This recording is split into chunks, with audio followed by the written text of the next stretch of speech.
Hello everyone. Um, we are in MOOC Swayam course on nationalism and constitutional growth in India, 1858 to 1920. This is Parvez Alam from Department of Political Science, Aligarh Muslim University. For the last so many weeks, we have been dealing with some of the important events in modern Indian history, and especially in regards to the national movement and also constitutional consolidation. Uh, our focus has been to highlight that what were those events where we see uh, some kind of nationalism, as well as also the constitutional reforms introduced by the British uh, East India Company and also British Raj. Many of the acts and policies of the East India Company as well as British Raj were to consolidate uh, India territorially, of course, but also to some extent creating certain kind of law and order, the policy mechanism through which they can control and administer. From 1858 Government of India Act to the Partition of Bengal, much things happened. We have discussed in the various lectures about those events in the last lectures, and I would request you to visit those lectures so that you will have a grasp of those events, which in a way will have certain kind of interconnections which we are going to discuss today, which is the partition of Bengal. Well, partition of any territory comes up with a human loss. The territorial division has always been very arbitrary.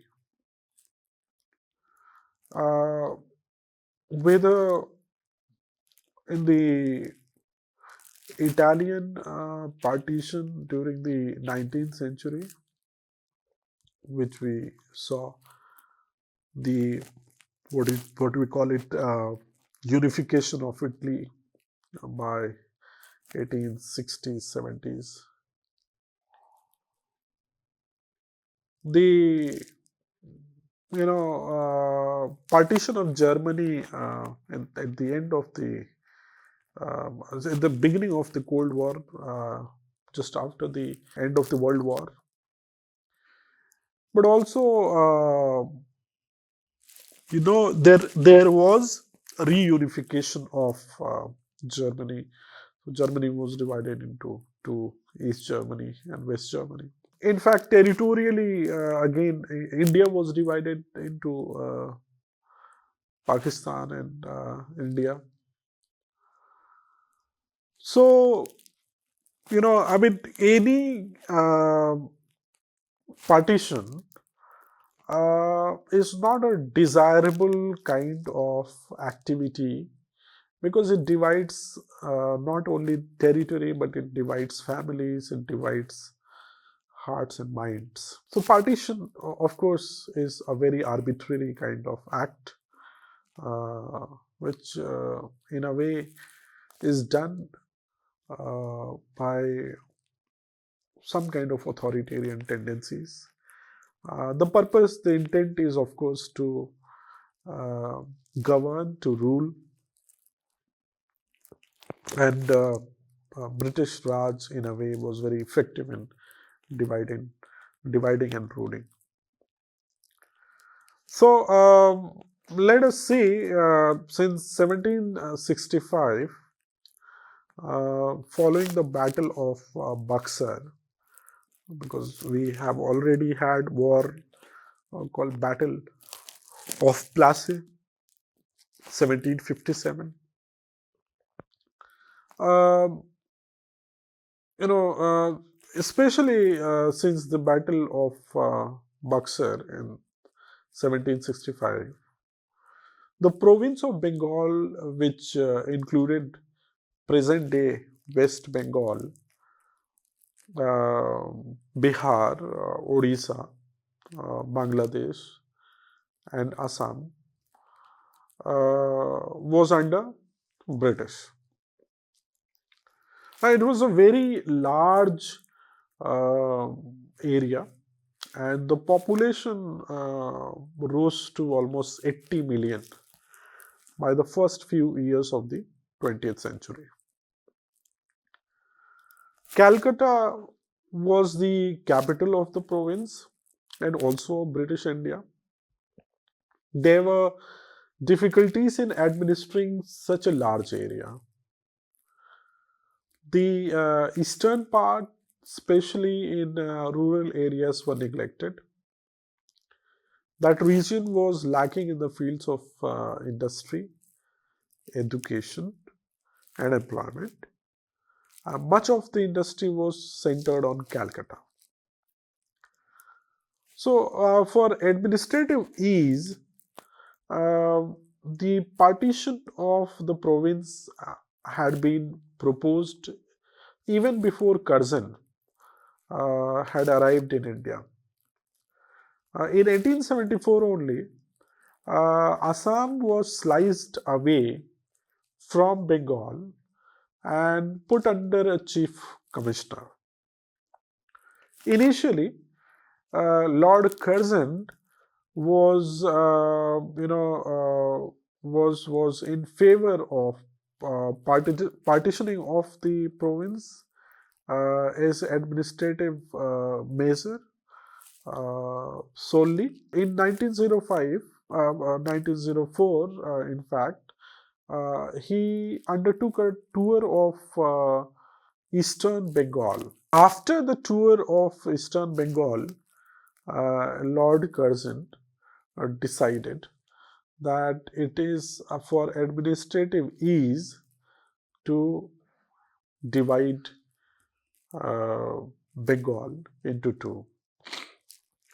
So what we see that this idea of using the Bengal partition as a political tool to undermine the growing nationalism in Bengal and other parts of India, which occurred later.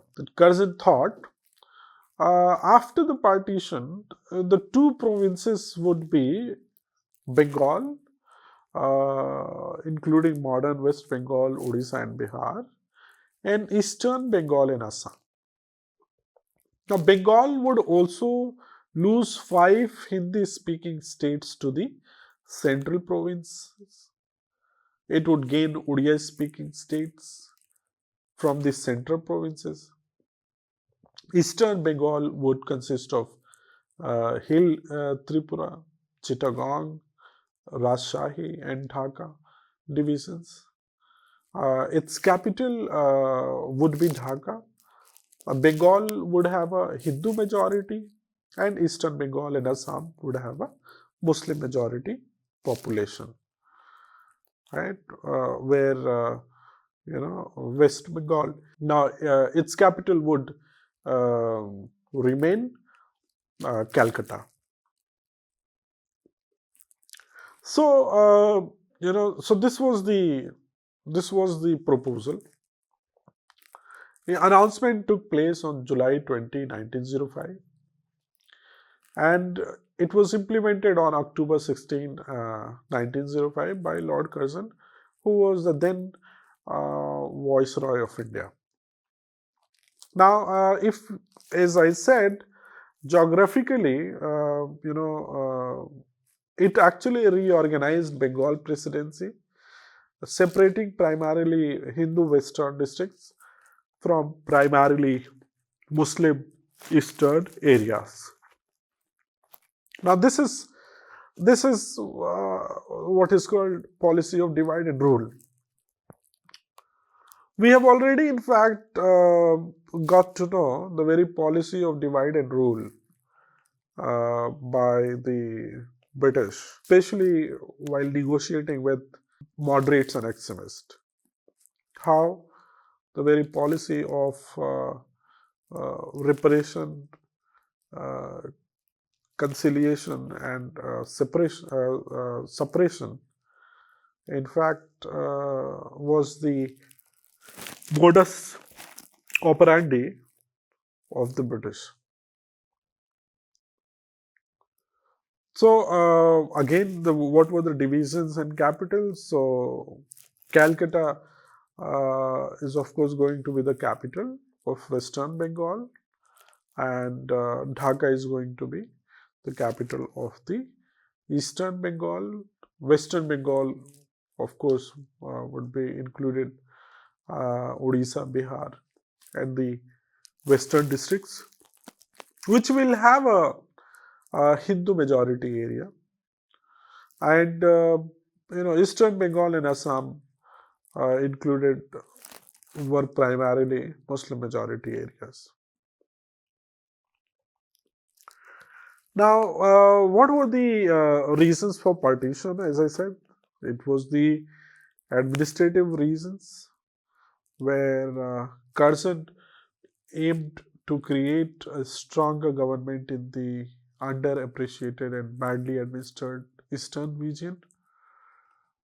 There was alleged linguistic justification by making Bengalis a minority within Bengal. This was ultimately the desire to weaken the nationalist epicenter, as Bengal was a stronghold of Indian nationalism. Now, much of the activities like extremists, particularly like Aurobindo Ghosh, Ras Bihari Bose, and others, were part of the extremists and, in fact, had a kind of revolutionary zeal, wanted to overthrow the British government by using violence.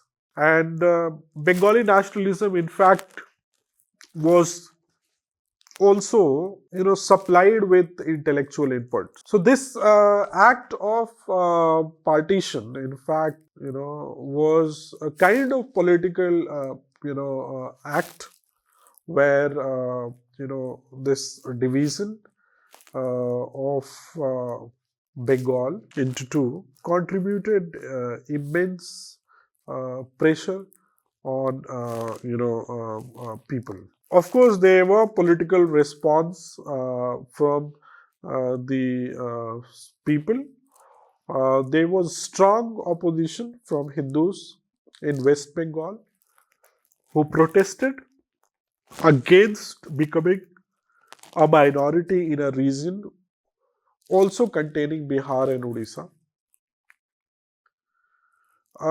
Muslims led by Nawab Salimullah of Dhaka supported the partition, anticipating that there will be improved academic, economic, and political interests. As British Raj was known for mischief and also not delivering to their promises, the promise to the Eastern Bengal, located as a capital in Dhaka, the Muslim leaders were told that there will be proposal of a university in Eastern Bengal, and of course there will be job opportunities for youth and other sort of things, but nothing much happened. So what was the impact of partition of Bengal? There was political unrest, and this in a way created a uproar and intense political upheaval, which followed the announcement with widespread protests and opposition to the division. Now, if we see nationalistic sentiments, this was viewed as an insult to the motherland. Bengalis expressed strong support for the unity of Bengal. In fact, the great poet Rabindranath Tagore, who wrote a song called Amar Sonar Bangla, served as a symbol of resistance and later became Bangladesh's national anthem. Indian National Congress was also opposing this division, considering it an attempt to weaken the nationalist movement. And this particular, in a way, division or partition, in a way, contributed to the emergence of Swadeshi and boycott movements in the nationalist struggle. This, in a way, employed the strategy of boycotting British products, became a form of protest against the divisive policies of the British government. The initial partition of Bengal had been a highly controversial and contested decision, leading to widespread protests and unrest in Bengal. The Swadeshi and boycott movements had emerged in response to the partition, with people rejecting British products as a form of protest. Moving further, what we see that this partition in a way brought the new actor in the political discourse. This particular new actor, which emerged after the partition of Bengal, is going to stay for nearly 4 decades in the political history of India. And its activities are going to be more tilted towards that what one can call it Muslim nationalism, by putting forth the demands, representative rights of Muslims, as well as various other kind of reforms which should be extended to the Muslim community of British India. What was the legacy and communal division? The partition left a lasting impact on Bengal, contributing to linguistic, religious, and communal divisions that persisted over the years. So that was the kind of the announcement of the partition of Bengal, and what was the ultimate kind of activity, particularly for 6 years. And then what we see is the annulment of partition of Bengal in 1911. The partition of Bengal implemented in 1905 was annulled on December 12, 1911. Now, the decision to annul the partition was made by Lord Hardinge, the Viceroy of India at the time. And this, in a way, the annulment of partition of Bengal, in a way, was a victory for nationalist movement, because they saw the opportunity to kind of popularize that if united together, they can actually even defeat the mighty empire. And this was in fact considered a major victory for the Indian national movement.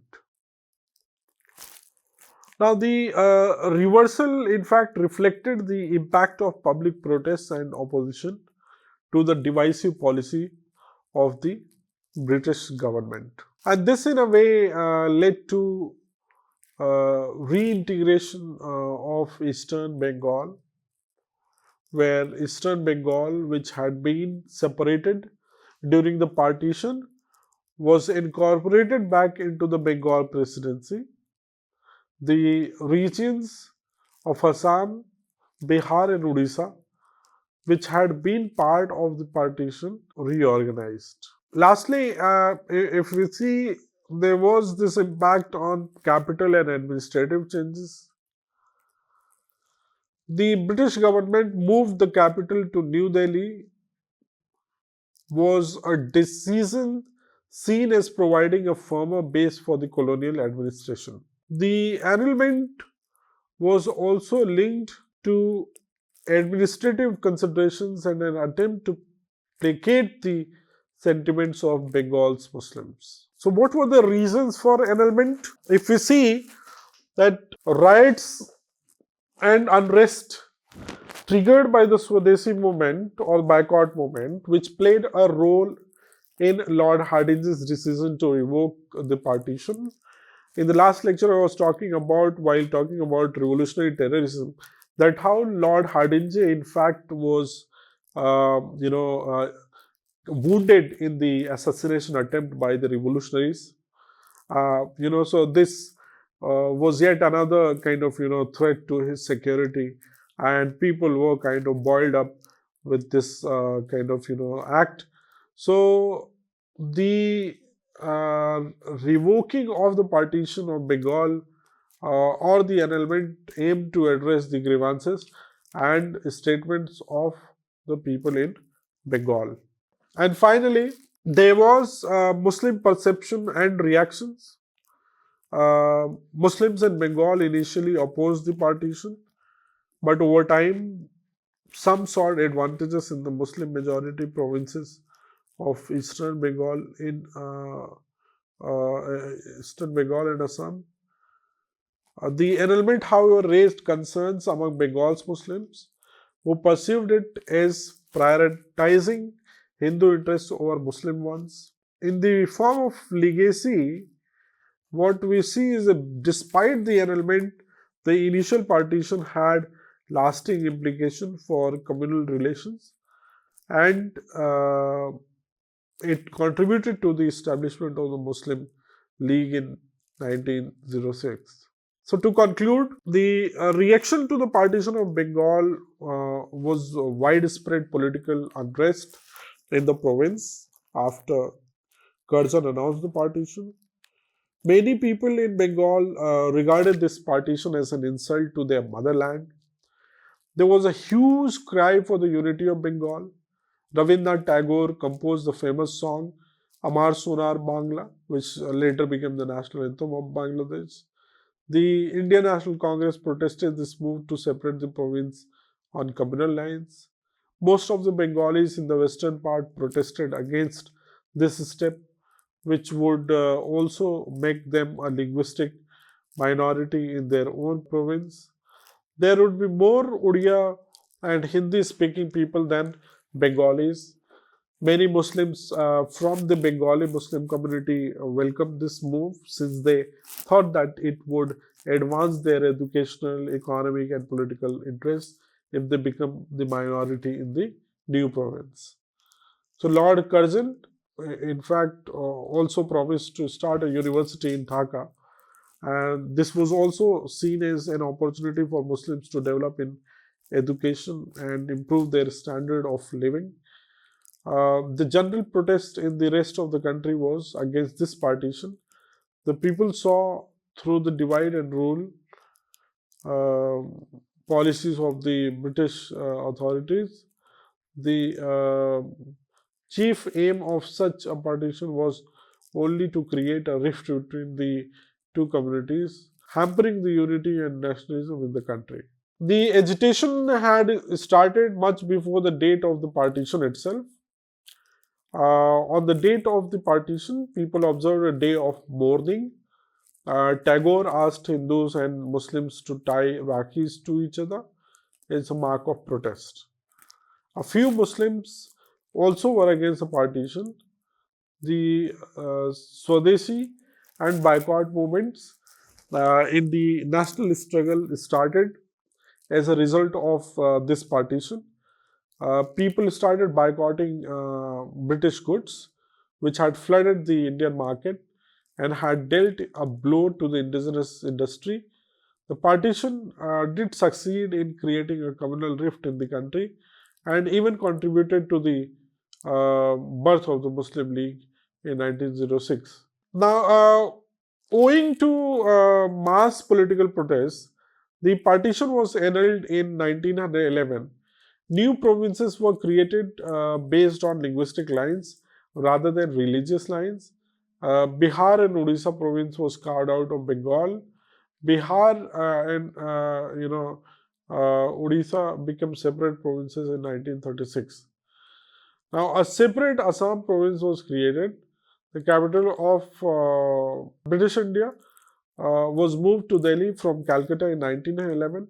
Despite the annulment, the partition did create a communal divide among the Hindus and Muslims of Bengal. So I'll stop here, and we will look forward to the next lecture, which we will be dealing on monumental reforms of 1909. Thank you.